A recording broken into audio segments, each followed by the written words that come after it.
O que nós pensamos, vocês sabem, a doutrina espírita nos recorda, nos cura ou nos adoece.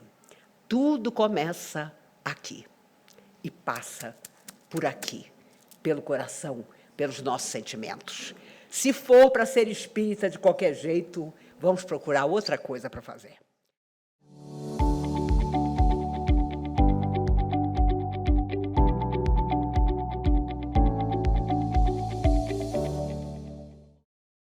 Hoje, lembrando uma palestra que eu assisti em Presidente Prudente, da Ana, uma psicóloga maravilhosa. Ela perdeu o filho há 9 anos atrás, no infarte fulminante. Ele tinha 20 anos. Então, eu disse a ela, Ana, não sei se eu te lastimo ou se eu te admiro, porque você viveu a dor mais difícil que alguém pode viver na Terra e continuou. Eu fiquei admirada. Ela fez uma palestra maravilhosa, na verdade, 2. Inclusive, uma delas comparando as bem-aventuranças que o Cristo preceituou com as dificuldades emocionais que nós estamos atravessando. Porque hoje, agora, é moda falar de saúde mental. Por que saúde mental? Porque fulano não tem saúde mental, não sei o quê, Beltrano. Isso sempre existiu. Mas, graças a Deus, agora existe o cuidado, ou está começando a existir o cuidado, o diagnóstico, a observação, para que nós possamos cuidar de nós mesmos e dos outros da melhor maneira possível, até que esse corpo se desgaste ou fique doente e nós o deixemos e continuemos a nossa trajetória. Isso é fundamental. E eu começo o nosso bate-papo lembrando aquele momento em que Maria, mãe de Jesus, o vê na cruz e, claro, Emmanuel conta que ela não aceitava que ninguém que tinha sido curado pelo filho dela se apresentava para dizer, eu fui curado por esse Messias. Não havia ninguém. Na verdade, havia muitos que tinham sido beneficiados por ele, mas escondidos no meio da multidão.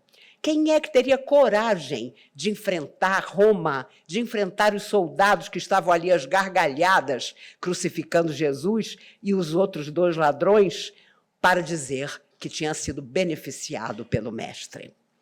Mas, claro que, como mãe, ela nunca imaginou que o final do seu filho na Terra seria crucificado aos 33 anos de idade.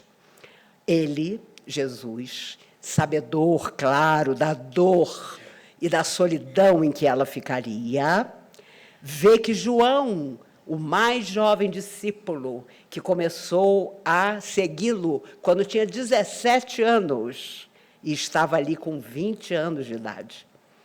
Ele sabia muito bem que João seria o único que não daria sua vida em sacrifício, torturado e morto pelos cipriotas, romanos, enfim, aqueles que mais tarde matariam os outros discípulos.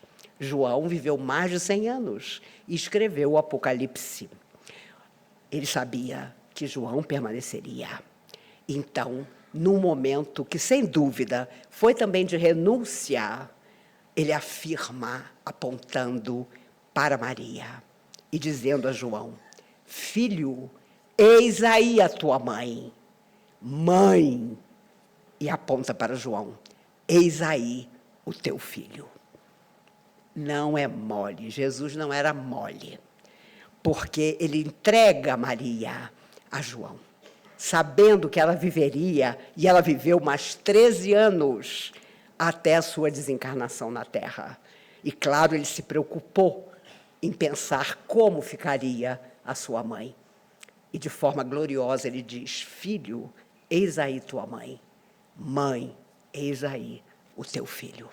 Ensinando renúncia para a mãe e cuidado para João em relação àquela mulher maravilhosa. A Casa do Caminho, que surgiu depois, era um lugar cuidador. porque as pessoas desesperadas, sob influência espiritual tremenda, crianças que se manifestavam mediunicamente, mas na época não se falava disso, não existia o conceito de mediunidade, eram socorridas pelos discípulos na casa do caminho. Ali começou o trabalho dos cristãos, que espalhavam pão, palavras e abrigo, ou seja, o cuidado, a preocupação com o outro. Vem aqui que nós vamos cuidar de você. Jesus dividiu os discípulos de 2 em 2, depois que aparece, além da morte, para eles, de 2 em 2, os conclama a espalhar-se pelo mundo.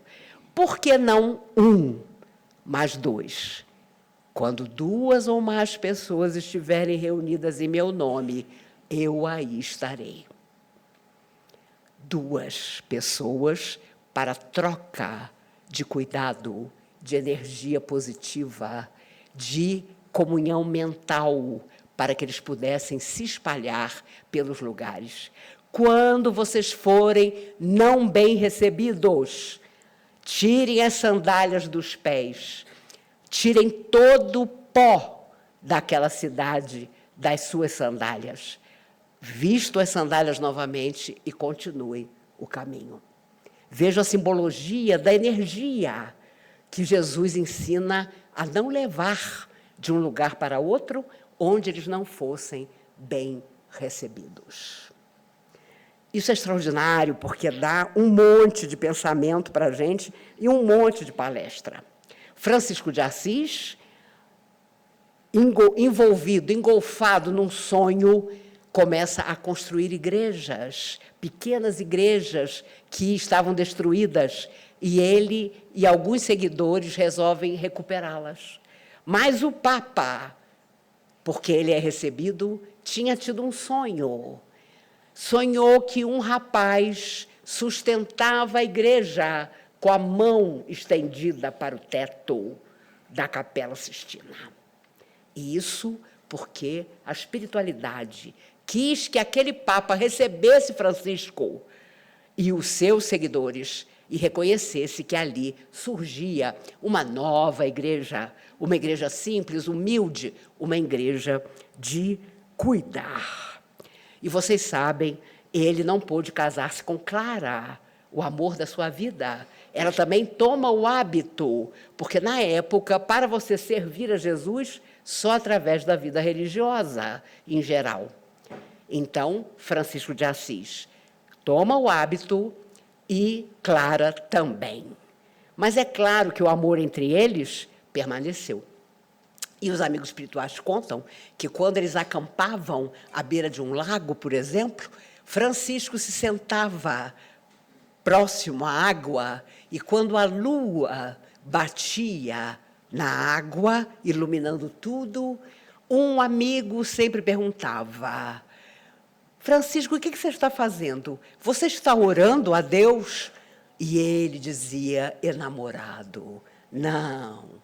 Eu estou vendo o rosto de irmã Clara pousado aqui no lago. E era a lua. Gente, esse homem amava essa mulher. Mas foi chamado a uma tarefa maior. Eu não desejo para nenhum homem aqui isso.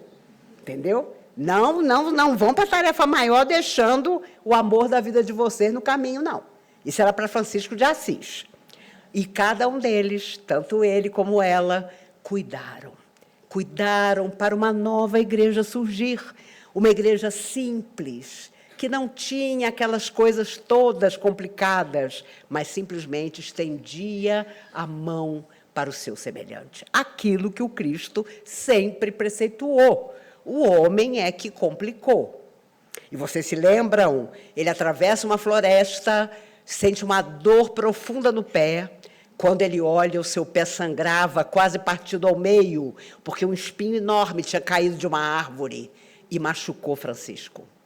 Ele senta numa pedra, com todo cuidado, tira o espinho, limpa com as folhas do chão o sangue do seu pé. E, ao olhar o espinho na mão, diz: perdoa, espinho, meu irmão, porque se eu não tivesse pisado em você, você não teria me machucado. Ah, meus amigos, vamos dizer que a diferença entre os homens da plateia e Francisco de Assis é essa. E isso resume tudo. Imagine se você ia pegar o espinho que tinha quase partido seu pé no meio e dito, perdoa, espinho, meu irmão. Mas ele fazia isso. Era o irmão Sol, a irmã Lua, o irmão Pássaro, tudo era natureza, tudo era simplicidade, tudo era beleza.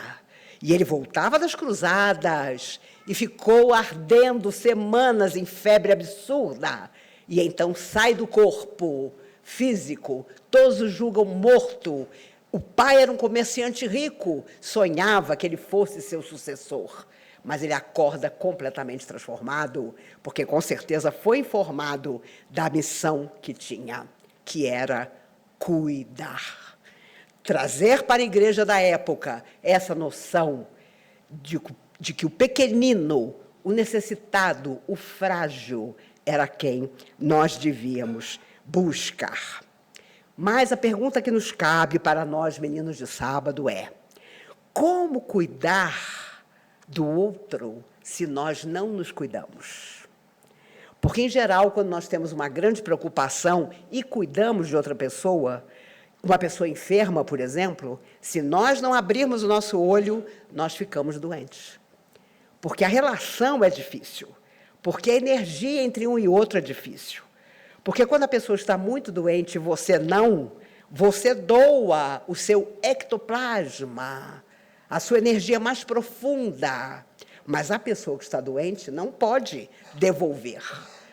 Não há uma troca, como há na relação afetiva, no beijo, no abraço, na preocupação natural. Há uma deficiência da pessoa que recebe, não só o cuidado material, mas o emocional. E nós, que estamos cuidando, se nós não nos cuidarmos, nós vamos ficando enfraquecidos, mal-humorados, impacientes. Por isso, cada vez mais, a figura do cuidador, da cuidadora, de alguém que vai ajudar, vai ser mais importante, porque a minha geração está envelhecendo. Nós estamos com quase 70 anos.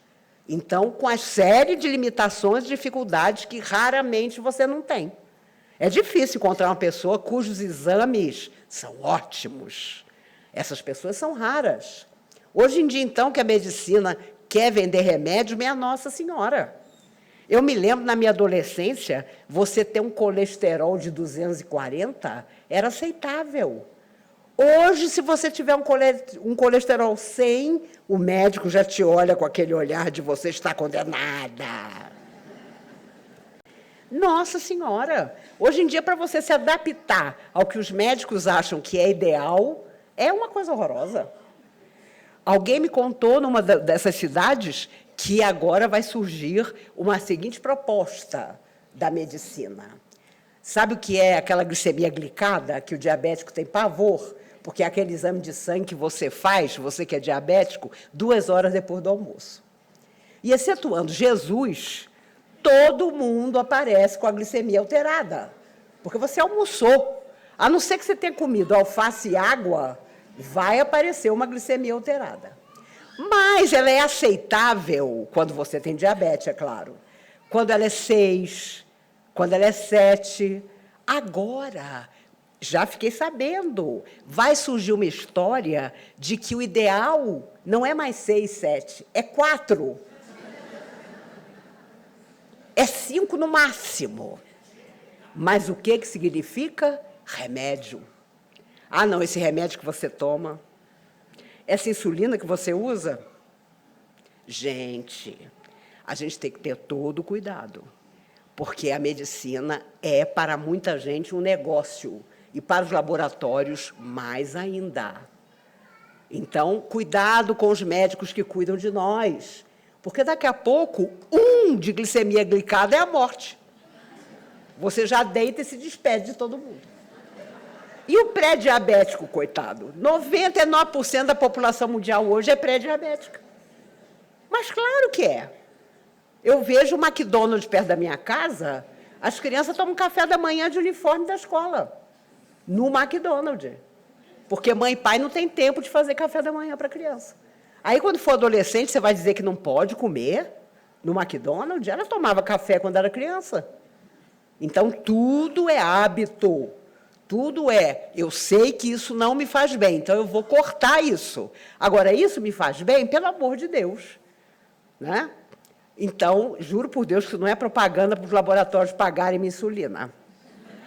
Mas eu sou esperta, e acho que vocês todos são.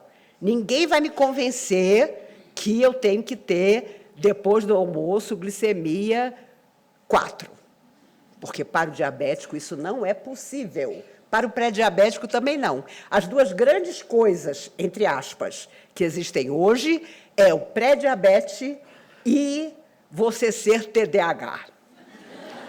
Ah, meu Deus! Você fala para o seu marido, dá para você lavar aquele copo que está desde ontem na pia? Não posso, amor, eu tenho TDAH. Olha, gente, abra o olho. Eu via quem morreu desde os 5 anos, eu devia ter TDAH ao triplo. Mas, na época, não tinha esse diagnóstico. Hoje, todo mundo tem TDAH. Você já levou o carro para consertar? Tem 3 semanas que ele está estragado. Calma, amor, eu tenho TDAH. Você que tome um ônibus, um táxi ou vá a pé. Né? Então, cuidado, porque o preguiçoso tem TDAH. Aquele que não quer se equilibrar espiritualmente tem TDAH. Daqui a pouco ninguém precisa tomar passe. Para que passe? Para que transmissão de energia boa se o cara tem TDAH? O que ele vai fazer com essa energia boa, com esse ectoplasma bom? Nada, porque o TDAH vai paralisar tudo. Então, tudo é respeitável, tudo é maravilhoso. Imagine hoje a medicina com tantos recursos. Já imaginaram quando a gente viveu na Terra e não tinha penicilina, anestesia, antibiótico? Já existiu essa época. E não é tão distante assim, não. Então, felizes de nós que vivemos numa época em que a medicina diariamente busca recursos para que vivamos melhor. Mas é preciso cuidado. É preciso cuidado para não nos fanatizarmos em relação àquilo que dizem. Lembram quando comer ovo era o fim da picada? Meu Deus, comer um ovo era morte física. Né? Eu me lembro do Luiz Fernando Veríssimo, ele adorava ovo. Quando disseram que ele não podia mais comer ovo, porque ele tinha colesterol alto, ele parou de comer. Aí, passou-se uns anos, o ovo era maravilhoso. Então, ele escreveu uma crônica maravilhosa em que ele dizia assim: Deus está me devendo todo o ovo que eu não espremi no arroz. Ele adorava o ovo em cima do arroz. Mas passou anos sem comer, porque o colesterol dele era alto, não podia. Hoje as pessoas brigam porque quem come 40 ovos por dia que tem saúde. Você olha para a mulher ou para o homem, dá medo de ver a aparência da pessoa, mas ela come 40 ovos por dia. O ovo foi para as alturas há poucas semanas, agora baixou de preço. Os americanos estão sofrendo mais do que a gente. O aluguel de galinhas triplicou nos Estados Unidos. Juro por Deus, não é invenção minha, não. Saiu hoje na televisão. Pelo amor de Deus, gente, viver na Terra está muito difícil. Uma hora você vai para cá, outra hora você vai para lá. Uma hora alface é maravilhoso, mas cuidado. Cuidado com o agrotóxico da alface. Então, vou beber só água. A água pode estar contaminada. E por aí nós vamos. Olha, Jesus disse, não é o que entra pela boca do homem, mas o que sai que o contamina. Eu acho que nem ele imaginava que nós íamos viver numa época como essa. E os gordinhos têm sempre essa desculpa. Não é o que entra pela minha boca que me contamina, mas o que sai. Então, eu só falo coisa boa, meu amor, minha querida, minha paixão. Aí, pronto, eu posso avançar nas coisas. De jeito nenhum. Por motivos, inclusive, pessoais, que eu não entendi ainda, toda vez que eu viajo, a minha glicemia fica baixa. E aí o pessoal lá do interior de São Paulo, eu passando pelas cidades fazendo palestra, vem morar com a gente, Baíse. Olha como a sua glicemia está baixa. Não caio nisso, não. Caio, não. Porque os espíritos te protegem quando você está trabalhando para eles. Depois, quando você volta para Brasília, pimba! Eu olho e penso, bem-vinda, querida, você voltou. Né? Eu moro há quase 60 anos em Brasília, essa altura fica difícil. Eu que cheguei aqui criança, inventar de morar em outro lugar. Mas a glicemia fica baixa. Eu ainda vou descobrir por quê. Eu vou descobrir. Na verdade, amigos, como é que nós vamos identificar os cuidados que nós devemos ter em relação ao nosso semelhante? Claro que vamos ter que ser gentis, generosos, afetivos, mas quando fisicamente eles estão enfraquecidos, envelhecidos, quando são nossos pais ou avós, e nós temos que começar a dizer, isso você não pode mais, isso não é mais para você, aqui você precisa parar, não é fácil. Para alguém que foi autoritário, ou nem foi autoritário, mas sempre dirigiu a própria vida, escutar um filho ou um neto dizer, aqui não pode, isso não pode, é muito complicado. Dá um mau humor federal, mas você tem que acabar entendendo que a pessoa está fazendo para o seu melhor. Vocês sabem que o título, se pode se dizer assim, da doutrina espírita é fora da caridade não há salvação. E não foi por acaso, foi porque toda a espiritualidade inferior, sofredora ou superior, ao se comunicar através do que depois se tornaram as obras lançadas por Kardec, o professor Rivaio, falavam sobre isso. Só o bem que eu deixei na Terra, em algum momento, prevaleceu sobre o meu sofrimento aqui na verdadeira vida. Então, fora da caridade, e Jesus ensinou isso, faz ao outro o que você gostaria que o outro fizesse para você. Mais simples do que isso, impossível. Outra coisa, os profissionais de saúde, em toda parte do mundo, tinham que ter um psiquismo diferenciado. Não tem.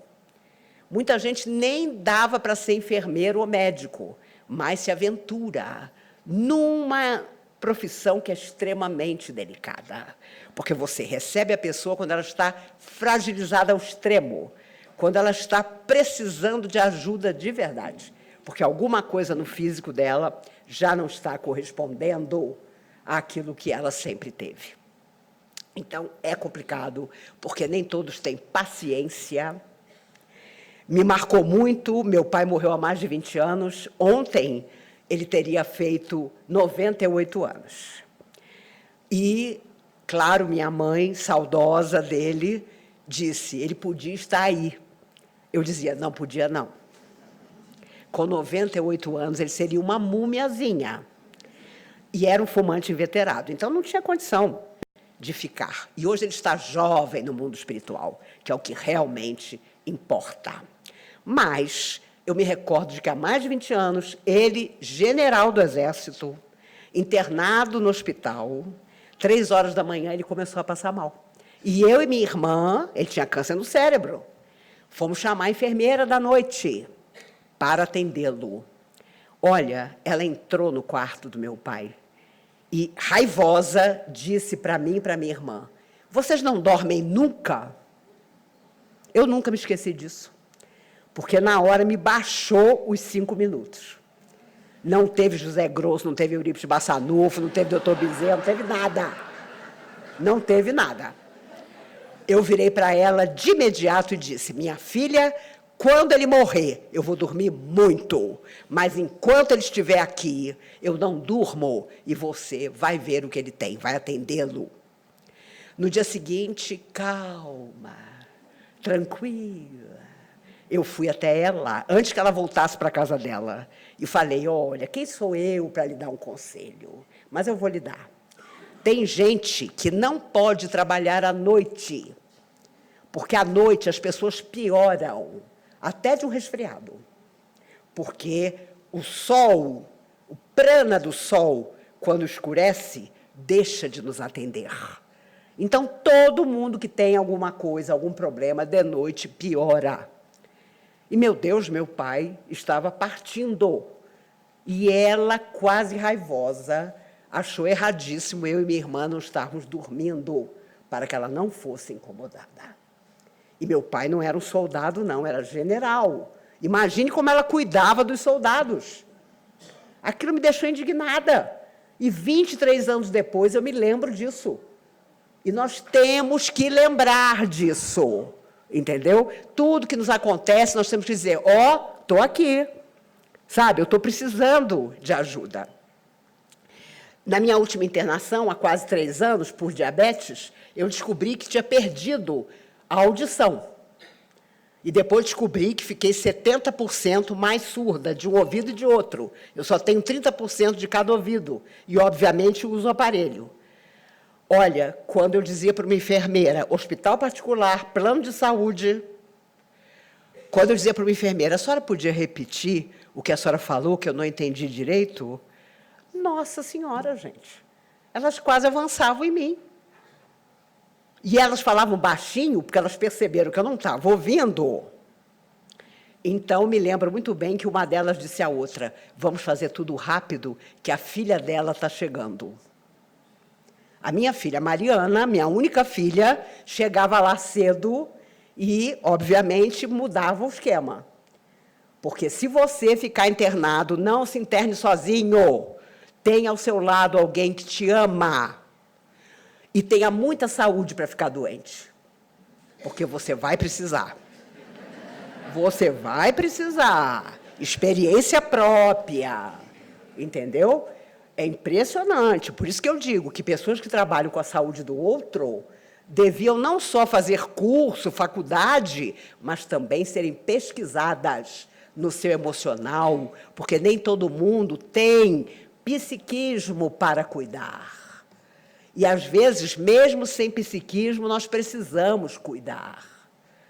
Precisamos cuidar dos nossos pais, dos nossos avós, ou vamos ainda precisar.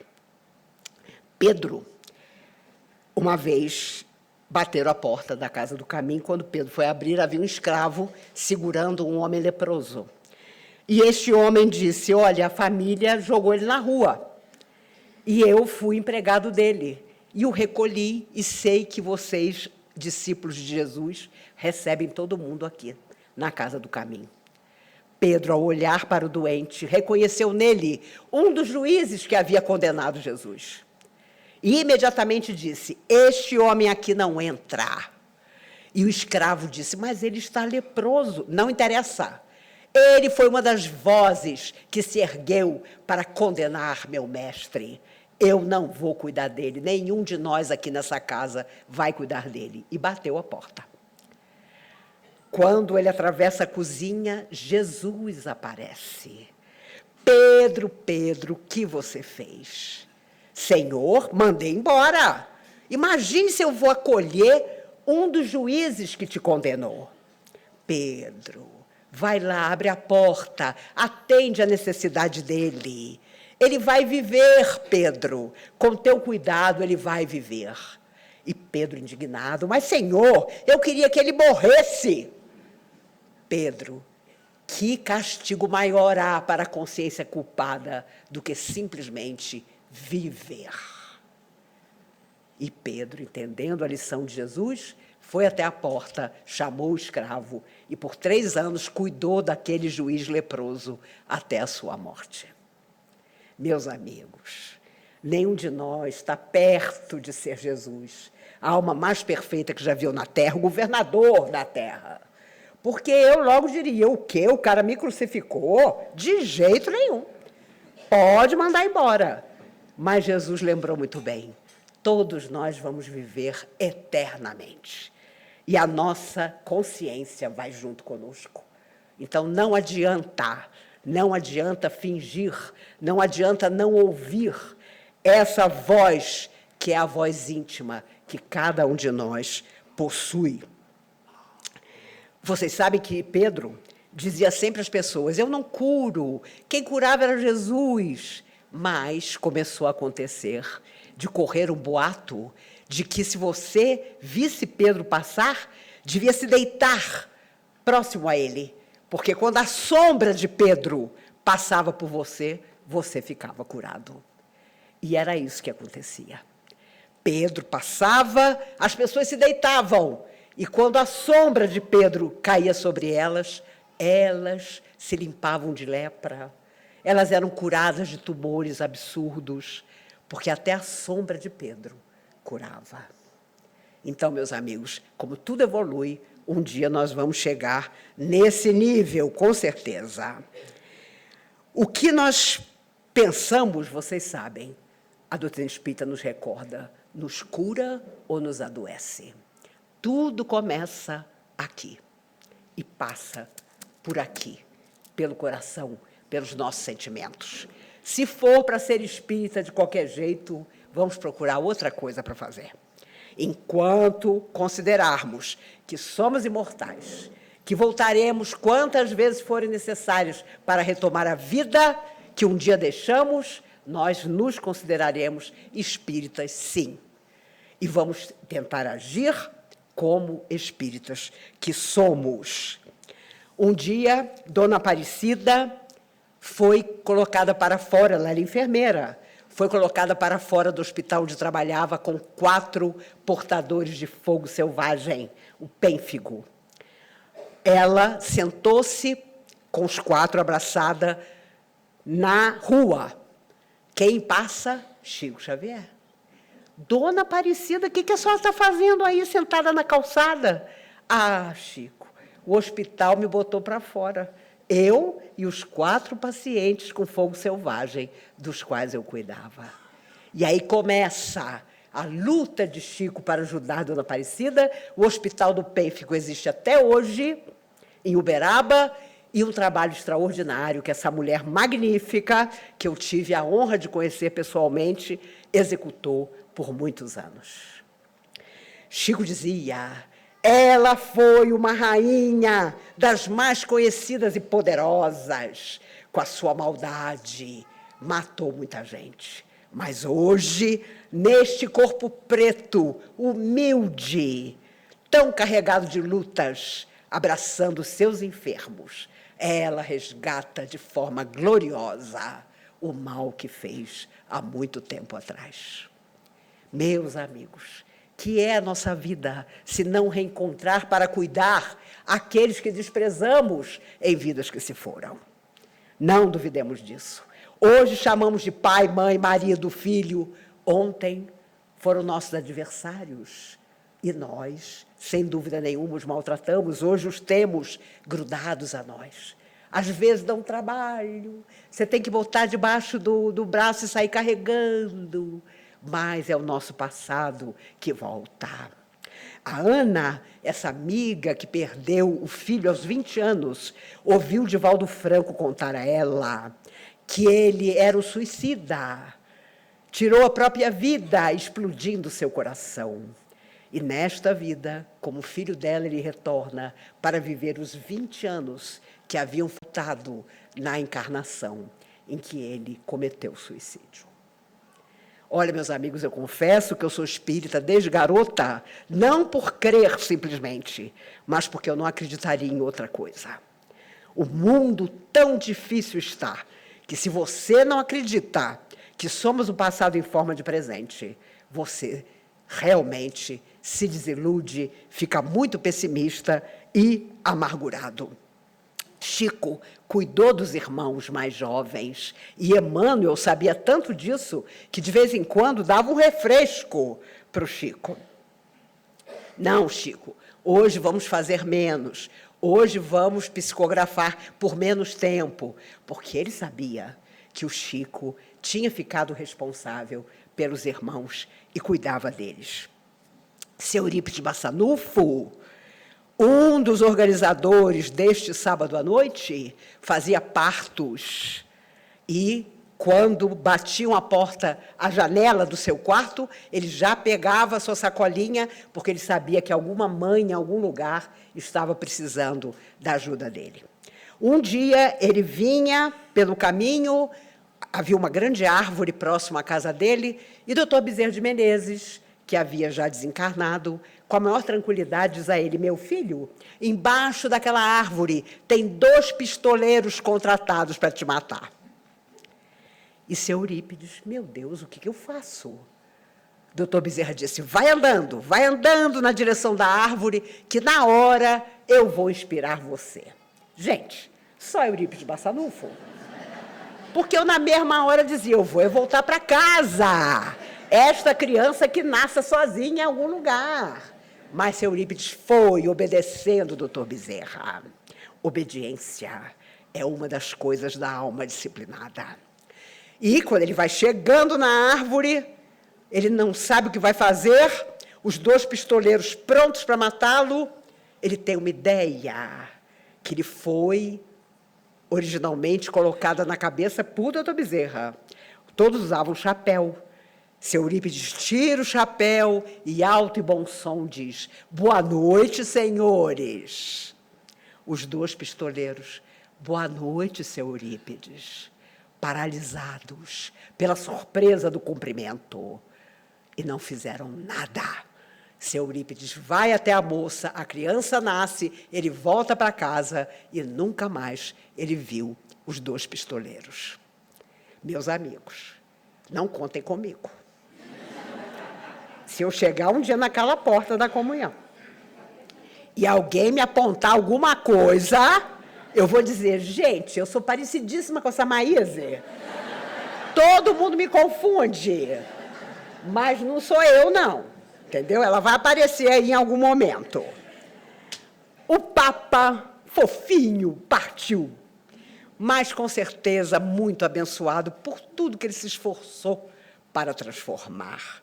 Eu fiquei tão triste de vê-lo no último dia em que ele apareceu inchado. E no caixão ele ficou lindo. Tudo desapareceu, porque sua alma, com certeza, estava muito longe daquele corpo homenageado.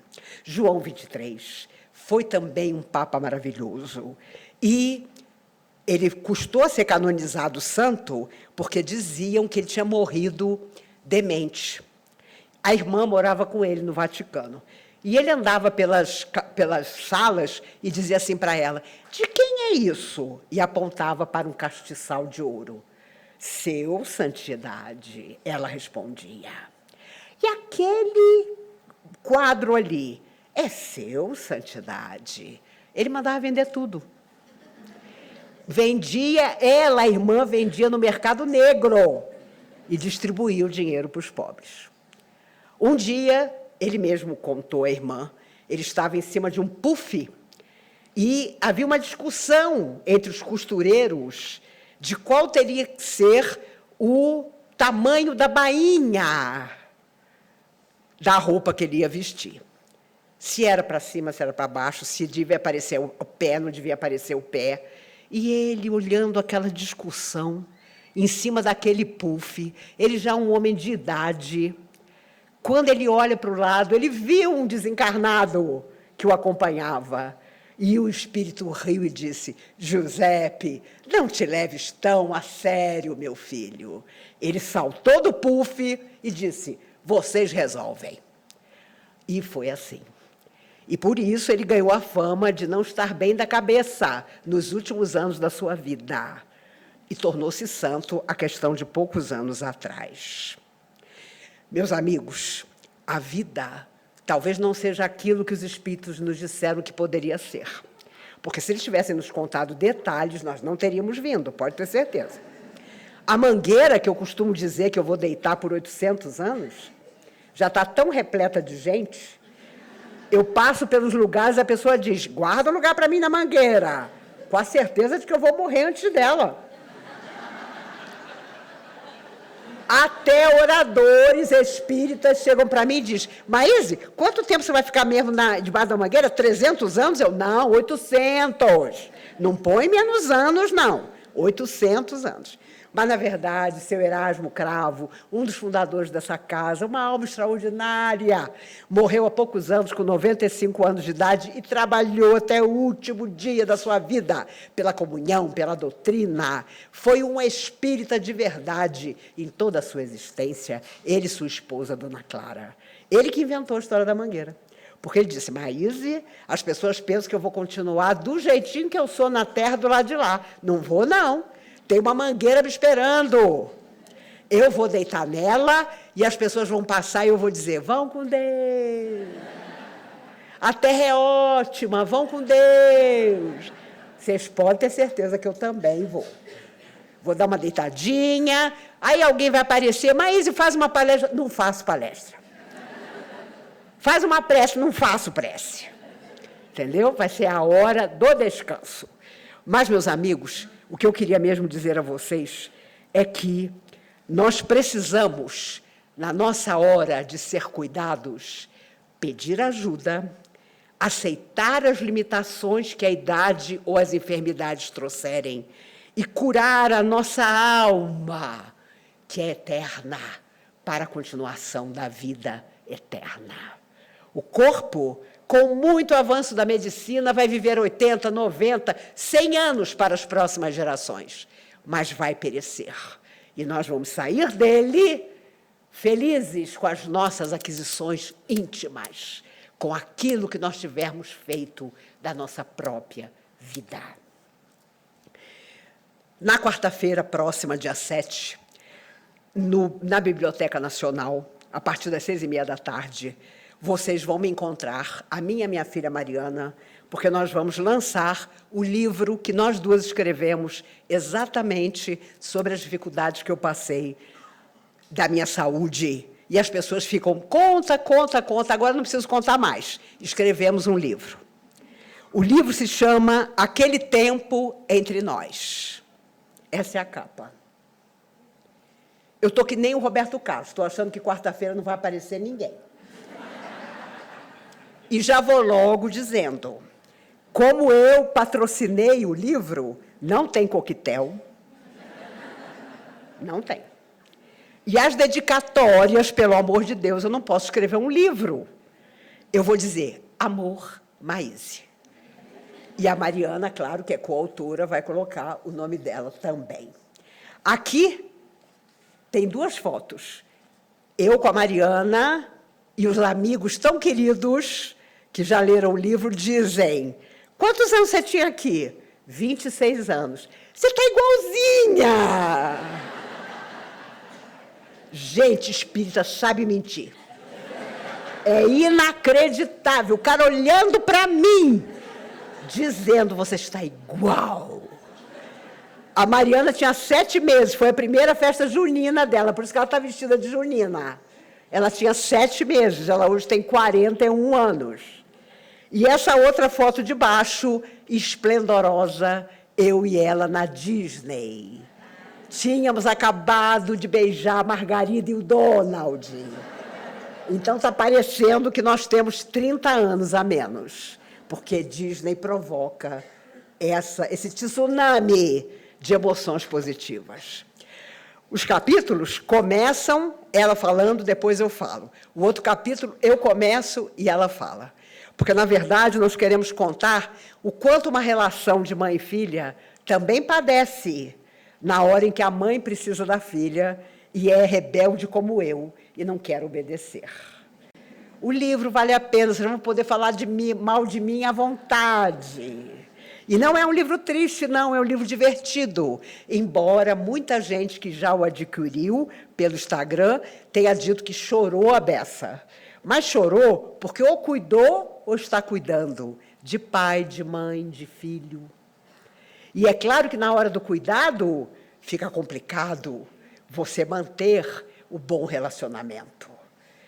Eu estava na cadeira de roda e minha filha dizia, você tem que fazer fisioterapia, porque senão você não vai mais levantar dessa cadeira de roda e adeus palestra.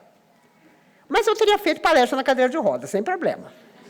Mas ela falava, e 3 vezes por dia, as minhas cuidadoras me faziam levantar, e eu fazia exercício, morrendo de raiva. Mas deu resultado. Eu ainda ando devagar, e nesta terça-feira eu vou para uma nova etapa. A reeducadora física começa comigo. Orem por mim, pelo amor de Deus. Orem por mim, porque quando a mulher me conhecer e eu contar para ela que eu fazia questão de fugir de educação física no colégio, ela vai dizer, a senhora é um caso perdido. Mas, mesmo assim, na quarta-feira, na Biblioteca Nacional, 6h30 até as 9h30, eu estarei esperando a vocês. Se você, mulher apaixonada, abre a porta, o amor da sua vida resolveu aparecer de novo, você vai dizer, agora não posso. Estou indo no lançamento do livro de uma amiga. Depois eu falo com você. A lotérica onde você fez o seu jogo te informa que quem ganhou os 11 milhões foi você. E você diz, agora não posso receber esse dinheiro. Eu vou ao lançamento do livro da Maísa e da Meriana, dia 7, quarta-feira, lá na Biblioteca Nacional. É de 6h30 às 9h30, porque parece que depois das 9h30 eles expulsam a gente. Mas foram muito queridos em conceder a sala, né? E vamos ter os nossos amigos aqui, que são voluntários do passe e que sempre orientam vocês para nos ajudar lá também. O interessante é que os meninos de sábado são tão queridos que eu tive, por incrível que pareça, vocês vão rir, eu tive um segurança em Presidente Prudente. Um cara maravilhoso, ele, a esposa, as filhas, quase 2 metros de altura. Eu perguntei a ele, o que você faz na sua profissão? Maíse, por muitos anos eu fui segurança de carro forte. Eu falei, o quê? Ele disse, fui segurança de carro forte. Hoje, eu já não trabalho mais com carro forte. Eu tenho um carro e vou à casa das pessoas que precisam de ajuda para fazer compra, para ir ao médico, para comprar remédio. Espírito é fogo. Ele não para de trabalhar. Eu falei para ele, vou te falar uma coisa, se você morasse em Brasília, você ficava rico, porque eu conheço um monte de gente que precisa de cuidado, porque não tem ninguém. Olha, quando o livro foi em pré-venda, vocês não têm ideia das mensagens que a minha filha começou a receber. Das histórias. O livro sequer tinha sido lido pela pessoa. E a pessoa contando a grande dificuldade de cuidar do outro. E pelas cidades onde eu passei, meu Deus, que geração é essa que veio depois da minha? Indiferente, não tem outra palavra. Ao seu pai, à sua mãe, ao seu tio necessitado. Como é que a humanidade pode melhorar? Não melhora, mas temos que melhorar a humanidade. Nós somos a humanidade. Todos nós.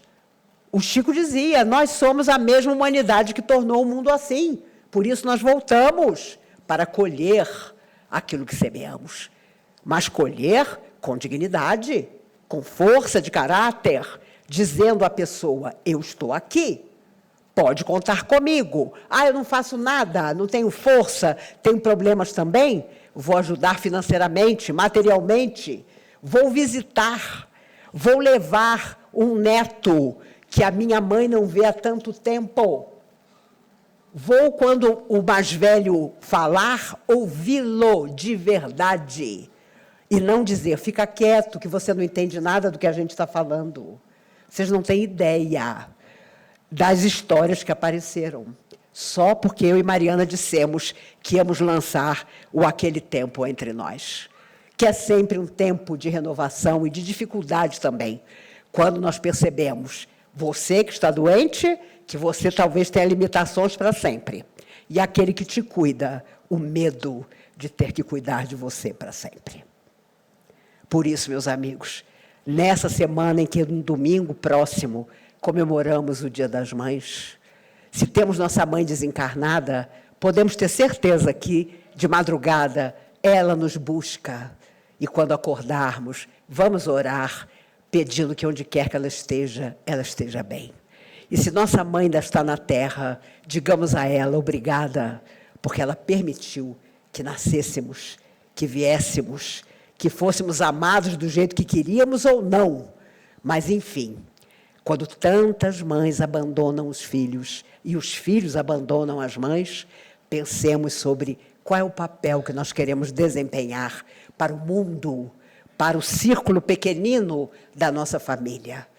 Sem nenhuma tristeza, vamos refazer os nossos relacionamentos enquanto estamos aqui.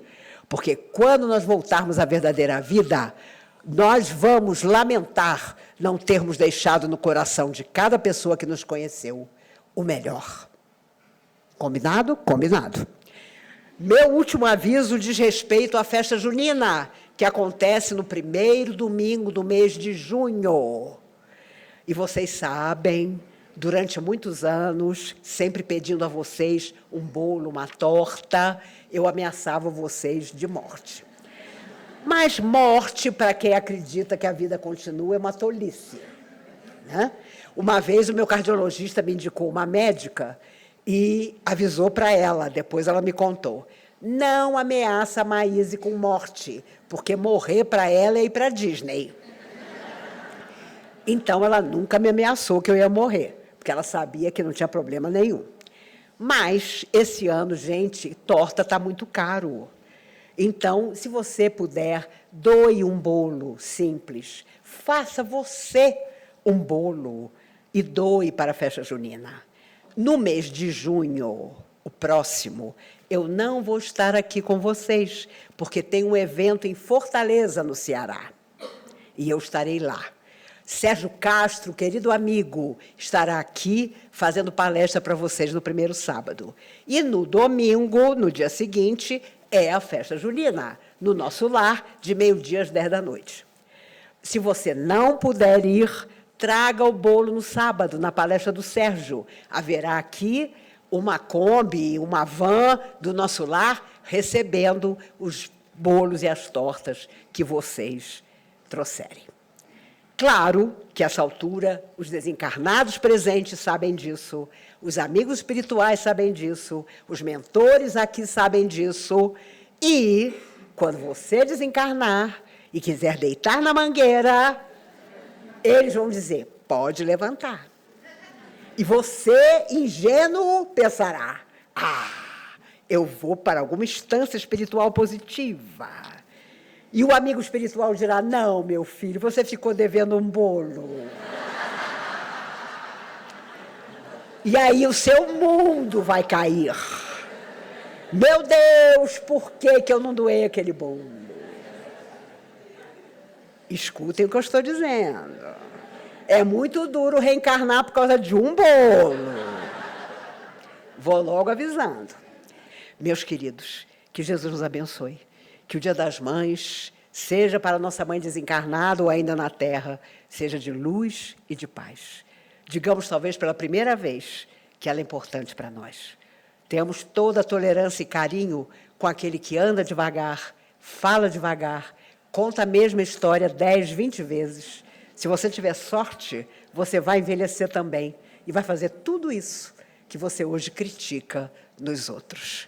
Que Jesus nos abençoe sempre, que essa casa que nos ilumina ao nos receber possa ser também iluminada e protegida